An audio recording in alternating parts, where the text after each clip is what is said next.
briefly as possible. Luis Collazo losing against Kuzatilo Apokadorov in a fun fight. Thoughts on this performance from both guys here? Rob, Gary, whoever wants to take it first. Rob, did you not see it? I didn't. I know there's no UK telecast for this one. I know that. I didn't think much of Curtis Gio. I'm not even going to try to say his last name. I mean, there wasn't much there. I just think that, he's a decent fighter. I just think Collazo's best days are behind him. I thought that in the Vargas fight too, but people overlooked that fight because it was a fun scrap where Collazo, beat him up. But he ate a lot of shots too, and you can see the speed wasn't the same, the endurance wasn't the same. He's 38 now. And he can still get paydays if he wants to do that. Like we talked, Hooker needs an opponent. Virgil Ortiz needs an opponent. Okay, there's a former champion, a legitimate guy who was top 10 forever at 147. Josh Kelly, guys of that nature. Josh Kelly. Terence Crawford. Oh, no, stop. No. Why? He needs an opponent. Yeah, let's not do that. But, he can. I got sad. I'm sorry, but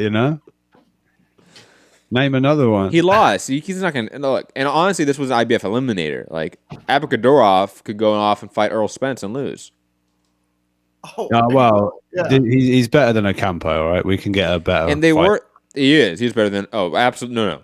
100%. That goes without saying. We don't need to go down that. Marked improvement on IBF mandatories. Absolutely. However, he's not competitive. Same result. Same result. He's not competitive against Earl Spence. But they mentioned they would take that mandatory, I think, summertime of 2020, right after the Danny fight. What would have been the Danny fight, yeah. Obviously, with the timetable of Earl Spence being pushed back at least a couple months, assumingly. God knows when Apokadorov could get that shot. Maybe they do sort of just have him fight Terence Crawford, I guess. I don't know. Collazo lost. Like, he is in no running to fight Terence Crawford. No, it's just being... I know you're being funny, but I'm now legitimately thinking, who is there to fight Crawford, honestly? Because this was, in a weird way, an IBF eliminator, but really it was a Terence Crawford eliminator for Luis Collazo. And he lost. So, what does Top Rank do now since Terence Crawford post his mandatory Kavalauskas in December has no one to fight? Gary, Rob, anyone thoughts on that? Oh, it's going to be Curtilo. I mean, unless Kell Brook or something, but that's what it is. I mean, there's no one else for him to fight. I'm mad. And, I mean, Spence or whatever will pay him to step aside. And then he'll get paid to fight Crawford, so it's a win-win. Why don't Al, this savior that I've heard about called Al, why doesn't he let Crawford get his mandatory out of the way and come in and buy him out his contracts and something? And then I would love that. All in-house on PBC, and everyone on PBC is making the money. Rob, if you want to start pushing a Al Haymon buying out Terence Crawford narrative, I am 100% in favor of that narrative. Because done it with other fighters, right? Why not take what is considered by some as the number one pound for pound guy, even though he isn't. But... Now the thing is, I don't know what his deal would be, because his deal. I mean, obviously, people are going to make comparisons to Floyd Mayweather buying out his contract, which I think was for $750,000, right? Yeah. But Crawford's making multi-million-dollar disclosed purses per fight on ESPN. To me, it had to be more than what the Floyd Mayweather deal was with Bob Arum back in the day, even though that's crazy to say, but it just respectively, due to inflation, due to the time, the market, it is more. What if that deal was a 10, 15, 20 million upfront sum, and maybe PBC is thinking, do we spend 20 million on getting Terence Crawford? Again, I don't know if that's the money. I'm just throwing out money. I'm just throwing out a figure there. But it has to be more than what the Mayweather buyout was, which was $750,000, which was... Surely they make that back. Surely they make that back. Spence fight, maybe a Thurman fight, maybe a Pacquiao fight. Think of all the fights.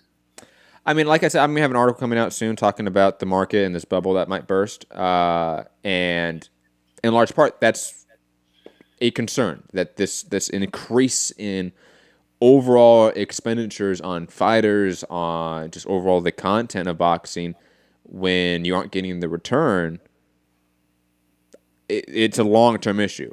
Yeah, you can have loss leaders like Canelo and certain guys, but if loss leaders is now an industry norm, that is a massive issue. And I think a Terence Crawford buyout, getting him probably what his market value would be in this current market, same with an Earl Spence and all these guys fighting, we're talking mega millions comparative to the mid-2000s when those guys were fighting on pay-per-view and HBO. Right? I mean, I would say even though maybe Spence, Porter, Spence, Danny, Spence, Crawford, Porter, Crawford, Danny, all these sort of machinations of matchups, they're all probably making more in guaranteed money than the heyday of Morales, Barrera, Pacquiao fighting on HBO pay-per-view. Right? For sure. And it's not an Al Haymon thing. I don't know if the sport can handle that cost long term, but that's beside the point. Short term, I absolutely agree with the narrative that, hey, let's get Terence Crawford to this side of the street as fast as possible. How do you do that? Buy out his contract. And guys, any thoughts? I can't. I mean, it depends. The Floyd Mayweather $700 and whatever $1,000 it was like the best deal since they brought Manhattan for like $24 or whatever it was. Like, that was insane because he was being offered $12 million at that time to fight Margarito, and he turned it down to buy himself out of that contract because he wanted the Oscar fight, and that took a while to make. But if it's $20 million, or anywhere near that, $10 to $20 million, there's no way Al's buying him out of that. That I can see. I mean, it's not worth it to him because he can make money on all these other fights.